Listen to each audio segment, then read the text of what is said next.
said sourly as she squinted through the windshield. Already, Robert was mad at her for cutting out early. She didn't know if she could patch things over, and she didn't know if she really cared to.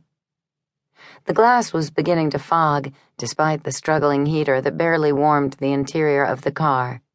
These mountains were ghastly cold, a no-man's land. Reaching across the seat to her purse, she fumbled for her pack of cigarettes and found there was only one left. Great.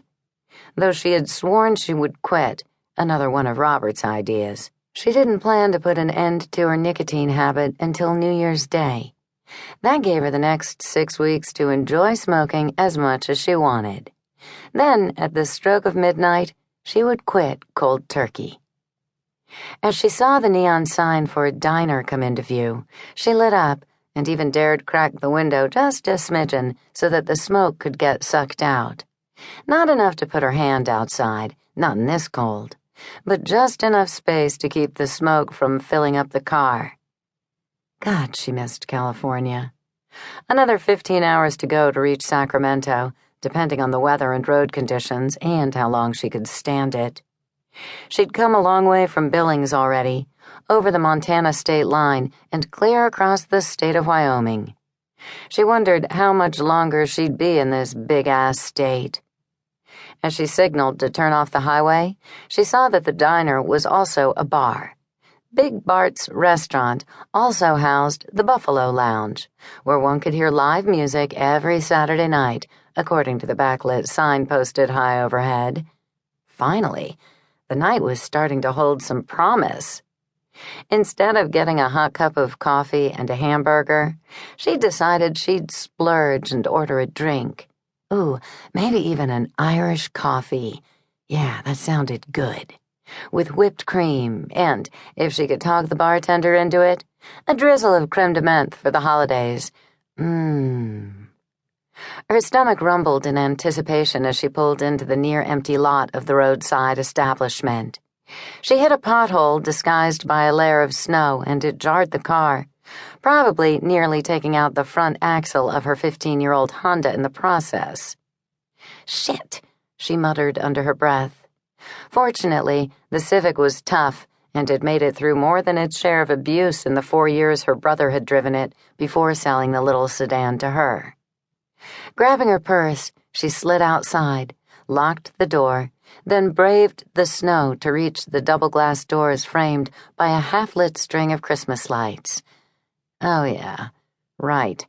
Merry effin' Christmas. As she stepped inside, a wall of heat hit her head-on. At last. She hoped to thaw her toes before starting back out again.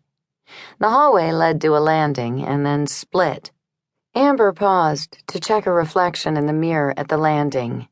Even though her eyes were a little tired and puffy, her black hair, with its blue tint henna, shone in the dim light.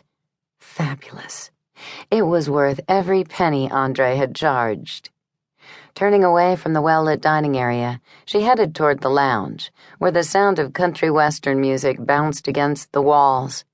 She took an empty seat at the end of the bar and ordered her Irish coffee from a tall, thin bartender with a gold tooth that glimmered when he smiled. "ID?" he asked. Amber sighed as she rummaged through her purse, annoyed that she kept getting carded when she was so over 21. Locating her driver's license, she thrust it over to the bartender. "One Irish coffee coming your way, Amber." He winked at her as he handed it back over, which only aggravated her further. As she waited for her drink, she noticed there were 2 other patrons at the bar, and a few couples at the tables sprinkled around a small dance floor located in front of a stage. Apparently, she had missed the Saturday night crowd. If there had been a band, it was long gone, the stage empty, aside from a couple of mics shoved toward the back wall. The drink came with a requested green drizzle and a complimentary, if pathetic, Irish accent from the gold-toothed barkeep. "Here ya be, missy." Amber perused a bar menu, half listening to a Randy Travis ballad that oozed through hidden speakers. As she sipped her drink, the tension in her shoulders and neck muscles eased up.